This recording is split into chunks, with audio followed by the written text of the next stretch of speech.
Assalamualaikum Ustadz Kodrat.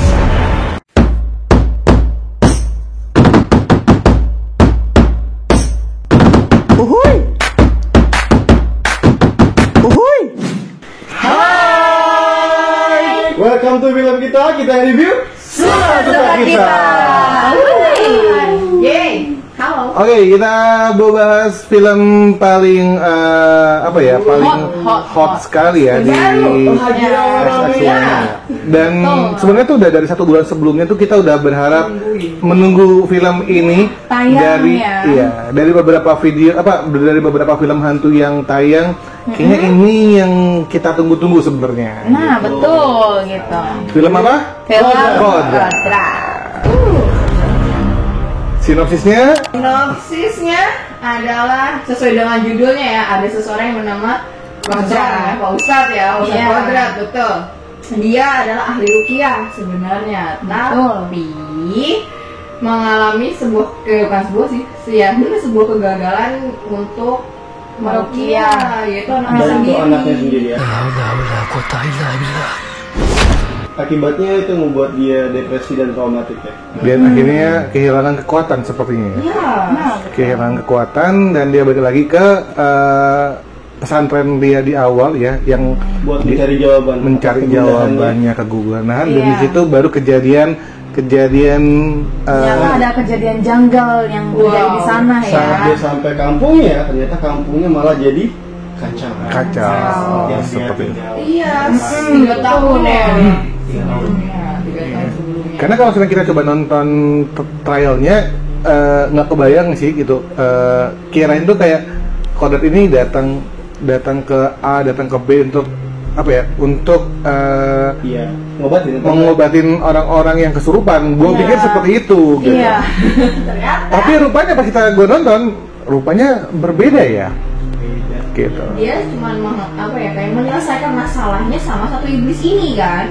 Iya. Itu Aswala. Dia menyelesaikan dengan si Aswala ini, udah gitu intinya. Tapi dia sebenarnya juga ahli dalam ruqyah ya, karena itu juga diceritain sebelumnya dengan karomahnya dia bisa banyak menyembuhkan orang-orang yang kerasukan. Dan nggak pernah gagal kan? Nggak pernah gagal. Tiba-tiba. Namanya justru menyelamatkan anaknya, sama istrinya. Terus walaupun sebenarnya banyak pertanyaan-pertanyaan yang kita belum terjawab di Kodrat ini ya. Kenapa istrinya mati ya? Kenapa anaknya mati kenapa gitu? Udah gitu. Tapi sebenarnya kalau teman-teman semua pada nonton ya, pasti udah kebayang bahwa akan ada Kodrat berikutnya. Makanya ini kayak dikasih kisah awal premis awal bahwa kenapa Kodrat ini punya kekuatan, kenapa Kodrat ini nanti mungkin ke beberapa tempat ya, seperti itu. Kalau bagi kalian, kesan kalian nonton ini gimana? Gimana Bang? Kalau gue justru sebenarnya film Kodrat yang bercerita tentang ruqyah itu bukan hal yang pertama buat gue sih. Mungkin teman-teman juga yang nonton bukan yang pertama, karena pernah nonton kayak Kafir, terus juga genre-genre yang lain yang horornya tuh kalau biasanya kalau kita horor ada yang meninggal dan lain-lain. Ini bedanya, kesannya dapet banget tuh adalah kita jadi tahu ruqyah tuh bentuknya seperti apa yang orang-orang nggak tahu tuh, jadi tahu ruqyah tuh kayak gini, salah satu bentuknya kayak gitu. Dan cukup membuat penilaian horor gue semakin berbeda ya dari yang lainnya sih. Tapi jujur gue belum pernah tahu ruqyah. Pernah ke ruqyah tadi? Belum pernah ya. Bisa tidak perlu gitu ya. Jangan sampai ya. Tapi mungkin dari beberapa teaser kan gitu, kita kayak di ruqyah masal gitu. Dan gue bertahu ruqyah itu seperti apa ya. Ya mungkin ada di beberapa hal ya. Jadi ada gangguan. Iya. Menurut saya itu kan nggak perlu ke orang lain, tapi juga dengan bisa membaca-baca tertentu buat diri kita sendiri kan. Iya betul. Itu masuk bagian dari ruqyah. Bedanya kalau sering kita ada masalah, nggak mungkin kita ngeruqyah diri sendiri. Iya. Bisa sih ya. Butuh pihak ketiga ya. Oke, itu kesan. Kalau satunya Ustadz Kodrat bukan? Bukan. Wow. Oke, gimana kalau Dinda gimana? Ya, film ini berkesan karena ini termasuk mendobrak genre tren horor sekarang nggak sih? Karena kan kemarin kan banyak nih film-film horor yang tayang ya. Dan ini ngebawa juga untuk khusus Indonesianya ya. genre horor religi dan ada aksinya. Nah, itu yang ngebuat itu jauh lebih berbeda dibanding film-film sebelumnya, sehingga kesannya itu sangat-sangat terlihat kuat di antara film-film horor yang lain gitu. Walaupun ya kita sering nonton juga ada film horor yang genre religi tuh yang tentang keagamaannya di luar juga ya. Contohnya apa?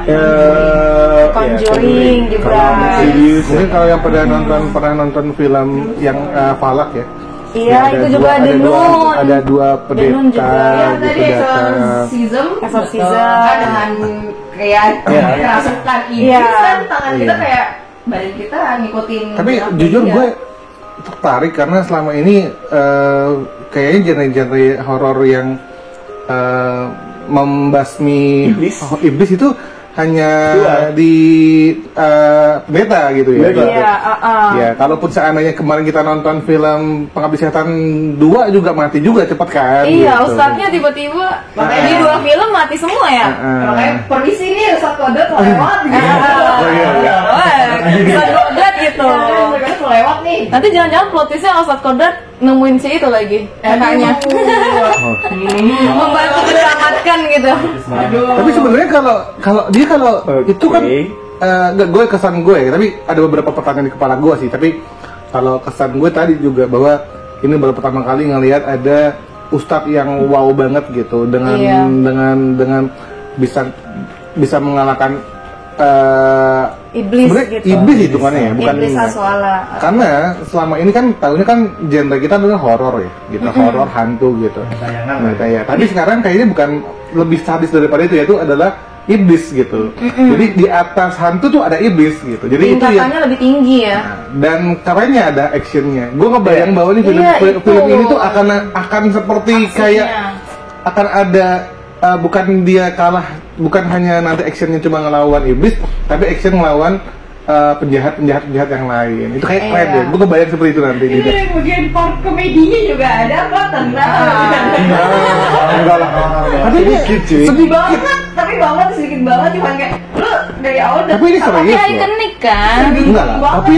Tapi kalau itu filmnya emang serius banget. Kayaknya cuma sebenarnya ada part-part yang agak lama sih, jalannya agak lama. Kalau menurut gue ya, partnya masih agak bisa itu, tapi itu terbayarkan dengan sisa yang lain gitu, karena yang lain sedang dari mulai ibunya yang nyari minyak, coba itu sengaja dibuat pelan kan pas yang mati lampu itu. Itu sengaja dibuat banget pelan, pindah lagi gitu. Wah, gak kuat gitu. Tapi itu bisa jadi salah satu cara yang ngebuat kita itu ngerasa ketakutan ya. Iya, itu dia emang sengaja dibuat dulu ya. deg-degannya kayak Tapi gitu. kesan lu gimana sih kalau film ini? Gue sih cuma berpikir akhirnya film kita nonton film action gitu. Action horror religi gitu. Action horror religi, exorcism, semua sebetulnya ada di sini. Mendobrak kan di tren sekarang dramanya gitu. ada, komedinya sedikit ada. Tapi kayaknya gue pikirnya itu kan komedi deh. Iya. Lucu. Lucunya kan. Dan karena kemarin pas kita lagi nonton di bioskop itu cuma 30 detik, enggak 30 detik, cuma 15 detik. Tapi itu mecah ketawa di bioskop kan? Iya. Karena dalam waktu kurang lebih 90 menit lebih ya. 100 menit durasi. 100 menit itu kita di bawah serius semua loh. Tegang banget. Tegang banget. Kalau seandainya komedi terlalu banyak kan juga ntar jadi kayak Kita buat biasa aja. Berarti sebenarnya tuh kayak dia tuh ngasih bumbu di. Iya. Tapi dikitnya itu penyedap rasa aja lah gitu. Iya, pas banget gitu. Dramanya pasti kakaknya pengen buka gembok, wah dapat banget. Oke, berarti sekarang kita masuk aja ke kelebihannya. Kita ke kelebihan tuh. Ya, tapi sebenarnya kelihatan jelas sih dari sinematografinya ya. Teknik pengambilan gambar nih kalau kita mau bicara kayak profesional gitu ya. Tapi kan kita dari sudut pandang kita aja gitu ya.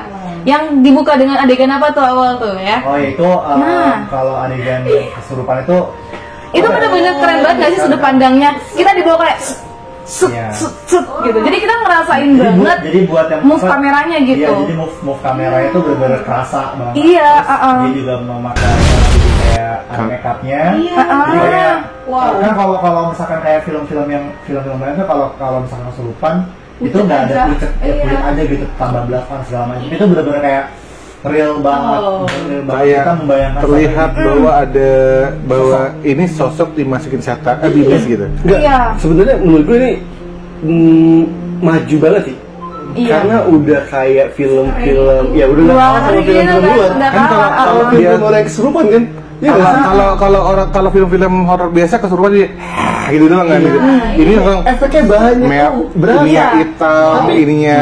Tapi nggak berlebihan. Nah, Pas gitu kan. dan pas dengan acting kesurupannya. Jadi nggak mau Dibantu juga ya dengan actingnya. Dibantu dengan acting dengan make upnya yang bagus itu. Jadi Iya. benar hal yang maksudnya ya pas gitu loh. Kesurupan dan pas banget sih. Oke. Kadang-kadang di luar juga paling ya pakai CGI karena CGI-nya emang yang paling maju kan. Nah, tapi ini kita juga didukung oleh make up-nya kalau kita lihat ya dari behind Karena scene-nya make up-nya dan serius lainnya. gitu ya, make up- Iya, make up-nya make up-nya serius. bener-bener Sama ini. sih paling Pas di end credit kan. dan apa namanya sama satu lagi itu tuh gue dapat banget ceritanya. Jadi asal usul dari mana kita dituntun benar-benar dituntun baik-baik kalau misalkan nggak terburu-buru dan kita dikasih tahu kayak ya agamis banget terus kayak asal usulnya kodrat itu dari mana sih gitu kita cari tahu dan segala macam. Jadi benar-benar kasih tahu sampai akhirnya ininya seperti itu sih ceritanya benar-benar. kalau Ayu pulang ke rumah kayak kebayang-bayang kak gue mau sholat gitu ya ini suara si iblisnya kayak dibisikin gitu kan dia dikit-dikit kayak ngomong Iya. dan dikit-dikit ngikutin ucapan kita.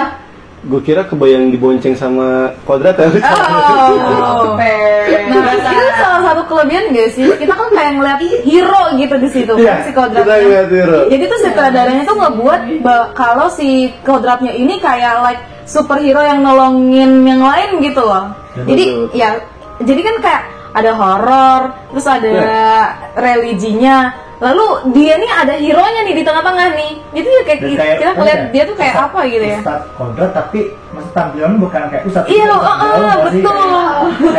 Keren banget tampilannya. Baju putih, Ah. kayak sorban gitu kan. Tapi ini kayak Iya. ya Denim. sosok apa ya? Gondrong, Gitu lah. masya Allah. Iya, deh. Bang. Sebenarnya waktu di awal dia pakaiannya masih kayak selayak kayak ustadz yang Ya, karena itu banget gitu ya. emang abis pondok kan. Iya. Masih dalam area pondok gitu. Kaburipan. Ya makanya kita lihat itu waktunya tuh nggak terlalu banyak ya sampai dia bisa berubah penampilan gitu. kalau Asep gimana sih kelebihannya Sep? Kalau gue kelebihannya adalah komposisi filmnya. Komposisi filmnya gue rasa banyak gitu. Semua ada. Drama, horor, action, ya tadi lucunya, terus kehidupan keluarga juga. iya. Relate banget. Jadi gue rasa itu komponennya lengkap banget dan semuanya kepake gitu. Dari mulai drama sedihnya ya emang harus sedih gitu kan kondisi kayak gitu kan real jadi ya menurut gue pas dan itu enak dinikmatinya. Kalau gue sebenarnya ini film yang pertama adalah film genre yang kayaknya tuh jarang banget di Indonesia tuh ada film genre yang menunjukkan bahwa ada ustadz yang punya kekuatan superpower. Sebenarnya bukan superpower tapi karena memang kekuatan Karena imannya karomanya dia dia. kan itu pertama. Kedua sebenarnya ini sebenarnya kerennya adalah ini menyentil sekitar kita. Iya. Ya, bahwa nanti kelihatan kenapa Itu banyak banget kan. itu nyentil Iya, orang-orang yang kok bisa ya seperti ini ya, kok kenapa ada orang yang ya banyak menyentil-nyentil tentang kehidupan manusia, kehidupan beragama, itu benar-benar menyentil gitu. Dan Iya. ketiga yang gue suka itu ini sih apa ya, si genre yang lumayan yang kan kalau salah kan selama ini kita benar film horor gitu. Iya. Nggak pernah ada yang punya kekuatan iblis, karena kalau udah bicara iblis kayaknya kalau hantu kan menakutin, kalau iblis tuh udah bisa Iya, membunuh, iya bisa membunuh sih sebenarnya gitu. Jadi lumayan genre bagus banget buat mereka pecinta horor yang selama ini disuguhkan hanya menakuti, tapi ini benar-benar Iya. Lengkap ini. Lengkap banget sebenarnya ini tuh gak jauh beda sama maksudnya kayak yang di barat tuh kayak The Conjuring, Insidious, Kerasukan dan segala macam. Itu emang titik poinnya adalah di si iblis aswalnya tadi gitu kan. Jadi kayak apa ya? Kodrat itu menjadikan film yang berbeda dari horor-horor yang lain gitu. Jadi kalau di Islam berarti kan ada ruqyah dan lainnya. Jadi ini salah satu upaya menurut gue adalah satu upaya film horor yang berbeda dari film horor Indonesia yang lain gitu. Jadi nggak kalau misalkan dibilang ratingnya bagus, ratingnya bakal naik banget kayak film-film lain, tapi ini justru jadi hal yang berbeda, jadi yang baru. Karena pesan yang terkandung di dalamnya juga kuat banget kan. Oke, langsung aja sebelum kita bahas dan sekarang gimana kekurangannya. Kalau kekurangan sih menurut aku ya, aku tadi yang seperti udah dibilang ada beberapa pertanyaan yang masih kerap kita tanyakan gitu ya, bahwa ternyata plot-plotnya itu ada yang enggak lengkap gitu menurut aku. Ada plot hole di sini, ada bolongnya gitu. Karena kita nggak diceritakan bagaimana istrinya itu belum nggak jelas akan terbunuh sama si Aswala atau enggak. Seperti Alif ya, kalau Alif kan udah jelas. Kenapa Aswala juga nyerang si Asal muasal kan? Iya. Terus kenapa dia selalu ngincer si ini kan, si Kodrat. Terus sebenarnya kalau ngincer itu jawabannya karena pas ngebunuh Alif. Dengar kan kata-katanya? Kau akan selalu dihantui oleh rasa penyesalan. Terus apa gitu yang di Alif yang sebelum akhirnya Alifnya di Alif pertama ya. Alif pertama. Gitu. Si Ustadz Kodrat ini. Jadi tapi permasalahannya kenapa awal mula akhirnya si Aswala itu bertarung sama Kodrat, itu yang benar nggak tahu. Assalamualaikum Ustadz Kodrat. Kalau aku ada yang beberapa bisa mau ditebak. Gitu. Kalau habis ini tuh maksudnya kayak ada satu scene yang dimana pasti bakal kayak gini. Kalau aku sih mikirnya itu ada salah satu scene yang kayak itu menjadi titik puncaknya, akhirnya kebuka semua kenapa seperti itu. Gitu. Itu sih aku yang ngerasa kayak ada sesuatu hal. Akhirnya jalan ceritanya itu sebenarnya berdasarkan kata Asep, ada beberapa yang lama banget, terus tiba-tiba dibuat lama sengaja biar sebenarnya kan kalau misalkan dilihat ya tinggal si Kodratnya aja nih ruqyah dia gitu kan, biar dia langsung ketemu sama Aswalanya gitu. Cuman ini dibuat putar dulu kenapa asal usulnya seperti itu. Jadi kayak sebenarnya ceritanya bagus tapi agak lama aja sih. Gitu, jadi nggak langsung. Karena kalau nggak salah karena memang Aswalanya tidak Aswala si Ustadz Kodratnya itu belum kembali ke kemampuan dia kan gitu. Karena dia masih punya kemampuan. Gua cuma kekurangannya adalah gue berharap sebenarnya lokasinya tidak berhenti di kampung gitu. Gue awalnya mikir bahwa akan ada tempat-tempat yang lain dia tempat-tempat di Kodrat berikutnya. Ya, makanya sebenarnya itu gue bilang kekurangannya kenapa? Kita tuh kayak suruh nunggu setahun lagi untuk menunggu akan ada kelanjutan aksi-aksi Kodrat yang lain gitu. Gue berharap contoh dia ini meruqyah si A, habis itu meruqyah si B, meruqyah si C gitu. Nah, rupanya kan dia ngeruqyah kan satu ini doang kan, satu tempat doang kan. Orangnya kan itu juga sebenarnya. Nah, itu doang sih yang gue ngerasa kurang, tapi memang itu yang diharapkan sama sutradara buat akan ada Kodrat berikutnya gitu. Iya, jadi membuat kita menunggu-nunggu karya selanjutnya ya kan. Berarti sekarang waktunya adegan yang paling berkesan. Oke. Yang berkesan gue yang pertama ini sih ada dua. Lu kalau pernah nonton pernah main game Resident Evil 7 gitu. Yang ketika di depan main gamenya ya, itu kan ada yang cuma apa itu ya? Cuma kita tuh kayak I know. Apa yang tuh? Cuman kayak di mata. Jadi kita di soalnya gitu ya. Itu nanti tuh ada itu keren sih, belum pernah visualnya itu kayak kita tuh kayak berasa kita jadi si Kodratnya. Mungkin kita jadi visual gaming kali ya. Jadi kayak seolah-olah kita di situ. Jadi kita seolah kita yang memerankan gitu. Ya itu doang sih, itu keren sih. Kedua ada beberapa adegan juga sih yang kayak yang di mana? Ya di awal. Di awal yang tiba-tiba lempar. Seolah-olah kita kayak berdarah gitu loh. Oke. Itu pakai kacamata 3D kali ya? Gitu sih. Rasa itu kayak kerasa kita tuh gitu loh. Oke, yang Mas Alif anaknya gitu kan. kalau after dari situ yang kalau gue favoritnya adalah yang di penjara sih.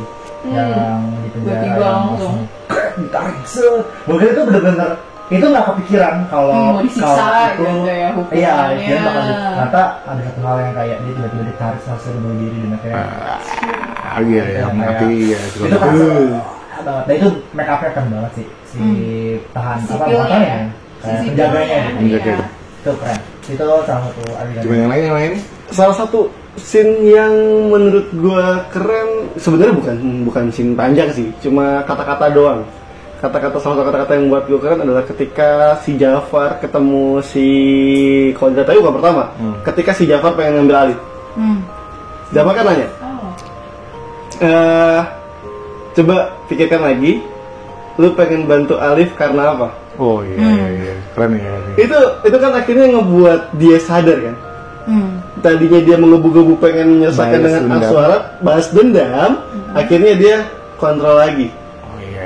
Karena dia masih kepikiran sama kejadian sebelumnya. Oh iya. Iya. Betul.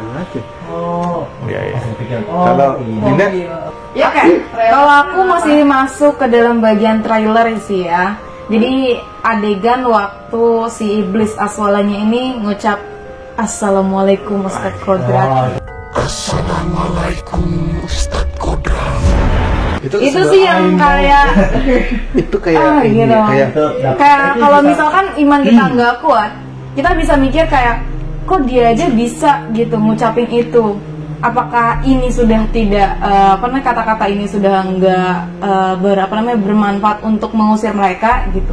Jadi itu yang menguji kita gitu. Jadi dan benar ini menyentil every single person kan. iya, karena untuk meningkatkan keimanan gitu. ya, karena masalahnya kan kalau kita bicara meningkatkan keimanan bahwa ya bisa aja kalau bicara itu dia menyesal karena kenapa yang apa ya manusia itu lebih di atasnya dia kan gitu. Itu yang membuat dia marah gitu. Padahal manusia itu ya itu ada munafiknya, ada itu banyak banget itu sebenarnya tuh wah gokil Iya, itu bener. penuh dosa sebenarnya kan. Gue tuh Itu juga kata-katanya keren tuh. Itu siapa? Yang pasti Alif banyak gua suka banyak kata-kata di situ yang Nah, Iya. sebetulnya itu itu ya banyak kata-kata yang keren. bukan hanya visual tapi juga verbalnya yang Iya. kayak Nyampe, dia makanya sangat pesannya di dalamnya tuh terkandung sangat kuat gitu buat kita. betul. iya. Kalau gue lebih kayak terus sebenarnya di yang muslim ya terutama di dalam studio tuh kayak lo ngikutin gak sih kayak lo setiap ayat sumpah. diucap Nah, gitu. gue kayak gue betul gue sampai kayak Lo kayak di gitu kayak tulisan ayat gak sih kalau setelah Betul. ayat gitu kayak Betul, lo betul. hafal gak sih part ini, lo hafal gak sih hadis ini Iya. atau surat Iya. ini gitu. Ya, yang Fabi Ayi Allah gitu kan. iya betul Dan- ayat kursi juga Ada Ikut kan. Iya. Nah yang lebih seremnya adalah si Aswala Oh. juga ngikut Dan- gitu kan kayak betul anjir. berarti emang Dia hafal, dia ikutin, nah. komunikasi aja pakai bahasa Ah, Arab Terus ayatnya juga enggak sembarangan kan. Jadi benar-benar bermakna ayat yang ditampilkan di situ gitu. Oh ya sama ini sih dia tuh setiap ada assalamualaikum, assalamualaikum, insya Allah selalu Ada ditranslatein. artinya tulisan. Bahasa yang mungkin orang-orang yang belum tahu gitu kan. Iya. Atau mungkin juga yang non bisa itu. Iya. Tapi kalau gue pikir kalau saja pun yang non juga nonton, gue pikir juga dia akan akan tertarik juga gitu. Karena kalau kita nonton film Conjuring pendeta mengalahkan iblis, kita juga tertarik juga kan. Iya betul. Gitu. Jadi sebenarnya bukan kalau ditanya apakah ini film buat segmented buat agama tertentu, tidak gue pikir gitu. Gitu, Tapi kan. kalian nggak pernah nggak tersirat kan kalau pas nonton itu bilang, ih kok Islam banget gitu. Iya. Karena kalau kita nonton film Karena non kayak film kayak di awal tuh kayak film ini ya, kayak film Horor ya. biasa aja Terus kodrat. Kayak kisah. Kok religi banget gitu ya. Gitu kan. Ya, Azab gitu kan. lu di dalam rasa oh gue lagi keslisan gitu gue deg-degan nih gue gak hafal gitu iya Nah itu kan mikirnya kodrat itu judulnya nggak tahu namanya kodrat. tokohnya Tapi mikirnya yang kenapa? namanya. Kodrat tuh. Dan kodrat tuh kayak takdir gitu kan. Iya. kode Dan gitu, sekarang kita langsung masuk ke nilainya, ratingnya. Rating dulu ya. Oke, gue aja. Gue setelah gue pikir-pikir, setelah melihat bahwa ini genre baru, lalu di dalamnya ada action, lalu di sini ada banyak hal yang tersirat di dalam film ini dan kita banyak banget dapat manfaat, gue kasih nilai 8,5. 8,5 8,5 dari 10. Oke, next. Dinda. Oke, kalau aku bandingin dari yang ya baru-baru ini kita tonton ya, termasuk film-film yang sering kita bahas kayak Pengabdi Setan, kayak Ivana gitu ya, video pertama kita di YouTube. Menurut aku dengan adanya tambahan genre baru yaitu kayak action di dalam film horor religi ini menambah nilai plus buat filmnya tersendiri gitu. Jadi ya nggak akan percuma kalau aku kasih 9. 9. Masih 9 sih. Dan aku akan menunggu untuk film selanjutnya ya. Gitu. Oke. Kalau gue ngasih 8,5 per 10 karena suatu hal yang baru, pertama benar kata Dinda, terus juga dari semua visualnya juga bagus, terus jalan ceritanya juga bagus, tidak terlalu sempat ada beberapa yang memang agak lama, cuman emang dapat banget dan pelajarannya juga dapat banget dari film produk ini. Sangat menyentuh banget, bahkan juga ada ini ya, ada scene sedihnya juga. Kalau enggak setengah hari juga ada scene sedihnya. Iya. Gitu. Tapi yang nggak suka darah juga. Oh ini ya. Makanya date 17 kan, makanya di bawah 17 tahun juga teman-teman semuanya yang tidak ada mungkin tapi dewasa. Walaupun di dalamnya ada 2 anak kecil ya. Iya. Keren tuh acting itu, Ada sumpah anak si kecil. kecilnya. Cuman harus dibimbing lah teman-teman yang Gimana? Ayo. Aku juga 8,5 sih kan. Waktu kemarin setelah nonton kan masih kayak ya udah kisaran 8 atau 9 gitu. Terus kayak ya ini pantas sih buat kisaran rating segitu dan pasti bakalan jadi. Dan akhirnya akan ada ini ya, lawannya Pengabdi Setan 2 sama Ivana. Iya, pasti akan jadi. Dan ini gue yakin setelah after dari sini tuh pasti banyak yang ngomongin. Iya. Ini tuh kan kita baru 1 hari dari tayang nih, kemarin kita nonton. Iya kayak film kita posting. Makmum gitu-gitu kan ya sampai pasti ada yang pengen kita Pasti akan nasional sih. The Dua next. swing. Iya. Keren banget sih. Tapi kalau Pengabdi Setan tuh kayak penceritaannya misterinya kuat, jadi kita ikut tertarik dan semacamnya gitu kan. Nah kalau ini tuh kita kebawa dari pesannya juga, dari religinya juga. Oh begitu. Next Kasep. Gue paling gede kayaknya. Iya. Pertama gue suka film action gitu, terus jalan ceritanya rame. Dari awal-awal bikin video gue selalu nawarin, ya action nggak? Action yuk. Ada silat ya. Iya, soalnya ini silat. Ini silat pakai senjata dan maksudnya gue juga. Lu kalau perhatiin gerakan-gerakannya, itu gerakannya gerak-gerakan silat. Jadi itu bukan kayak yang asal-asal kayak di GGS apa segala macam yang biasa-biasa. Dan gue membayangkan berantemnya bener-bener gue membayangkan nanti yang akan ada sequelnya akan lebih silat lagi sih kelihatan. ini silat banget sih. Actionnya lebih Ini kayak ntar si kontrak dan ngelawan hantunya gitu ya. Ya karena benernya kalau cuma ngelawan hantu tapi manusia juga kalah ya lucu juga gak sih? Ini berpotensi banget untuk menjadi skala besar sih menurut aku kan, karena genrenya tuh fleksibel banget ya. Jadi nilai berapa? Jadi kemana aja? Jadi nilai berapa? Ya, jadi Jadi berapa? selesai nih. Nilai gue 9,5 dari 10. Finally ya kita menemukan, dan after sih dari horror after dari kita review ini, gue yakin banget banyak akan yang membahas ini, ngobrolin ini gitu, karena pas kita nonton tuh kita wah ini pasti kan ada obrolan-obrolan yang luar biasa seperti dulu adanya film Ivana, ada film Pengabdi Setan 2 yang selalu ada obrolan-obrolan yang lain. Dan tapi nilai ini tuh bakal tergantung banget sama film keduanya. Iya. Kayak dari spoilernya ada film keduanya. Ya, tapi kalau teman-teman nonton pasti akan tahu sih. Kelihatan sih memang sengaja memang dibuat yang kedua sih sebenarnya gitu. Iya. Masih kepake nih. Itu alasan kenapa banyak cerita yang bolong-bolong tadi kata Dinda ya. Itu sebenarnya yang memang akan dijelaskan untuk video berikutnya gitu. Nah, dia kayak terinspirasi dari Conjuring sih kayaknya emang. Iya. Yakin banget. Kita yakin banget. menanti ya. Iya kayak gitu. Oke, dan apa nih pesan moral dari film ini? Bener kalau berhubungan tentang agamanya, ya lo kan kena banget di sini. Lo kayak kesindir. Iya betul. Ingatlah Tuhan ya, ingatlah sesuatu, kembali ke iman lo. Kalau iman lo kuat, ya iblis juga akan malu kalau akan kalah sama semuanya sih kalau lo iman lo kuat. Iya, film ini tuh kayak ngebuat kita jadi kayak ngekoreksi diri kita sendiri gitu. Tentang iman yang selama ini udah kita jalani. Iya. Ini kok pesan nasihatnya iman tuh. Imannya kayak dari tipis-tipis banget gitu ya. Karena kan juga itu kan Aswalanya ingin meruntuhkan iman dari si Umat manusia. umat manusia gitu. Jadi kan kandungannya kan jadi kayak kita nih yang masih suka nunda-nunda sholat gitu kan. Nah itu tuh setan tuh yang lagi ituin gitu. Waktu masih lama. Tiba-tiba udah lewat. Aduh lupa gitu. Di bagian nontonnya belum maghrib, isya subuh, sholat dulu. Nah, lu sholat dulu baru nonton lagi. Nah iya. Terus kalau di luar agama apa? Ya, serah. Serah masing-masing. Coba. Gimana? Iya kan? Karena kan sebenarnya kan memang kalau yang non juga nonton ini sebenarnya juga ada manfaat juga.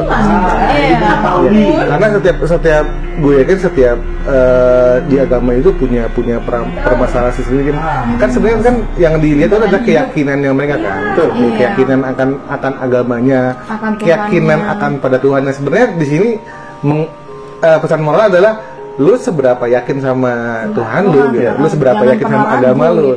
Kalau lu punya agama tapi lu nggak yakin sama Tuhan lu akan kalah sama iblis yang lebih yakin dengan keberadaan Tuhan. Jadi sebenarnya di sini kayak pesan moralnya sekuat apa iman lu udah gitu. Ya, lo sama iblis tuh bisa nih gitu.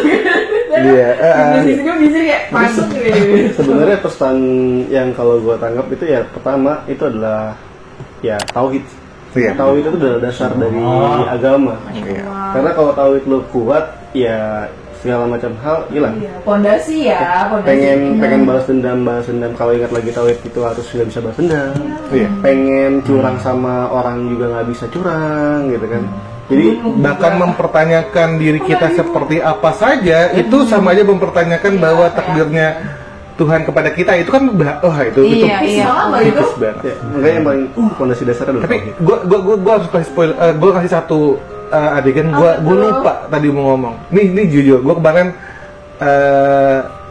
nonton terakhir itu nanti teman-teman kalau nonton di film Kodrat di 1 menit terakhir, gue nangis loh kan, serius. yang si Ustadz Kodrat bilang, Ustadz Kodrat mau pergi ya? Oh iya. Oh anjir, gue nangis anjir. Iya. Gue tuh ya artinya lo ending 1 menit terakhir lo gue gak tau yang si Ali yang bilang dia bangun, wah gila, wah itu gue nangis anjir. Dan si sangat puas kan. Kodratnya tidak ngomong apa-apa tapi itu kayak dengan muka ekspresinya sudah akan menjawab. Wah gila, gue bilang wow, ya itu. Ini kan gue yakin Ayu ngebayangin ini bukan pas Alifnya, tapi pas Kodratnya lagi pakai kacamata kan. iya. Ya Allah. Mau jadi gue bilang gini, dia naik motor. Terus kalau dia sudah habis gimana? Iya Iya sih, itu keren banget di situ. Coba Pak Ustadz, mohon maaf, saya sering ngaji ya tiap hari. Tapi itu Kalau sekali gini ya. after 6 months kan dari kejadian itu kan. Iya, pokoknya buat teman-teman bahwa ini bagi dari film kita sih bahwa ini benar-benar recommended banget buat teman-teman.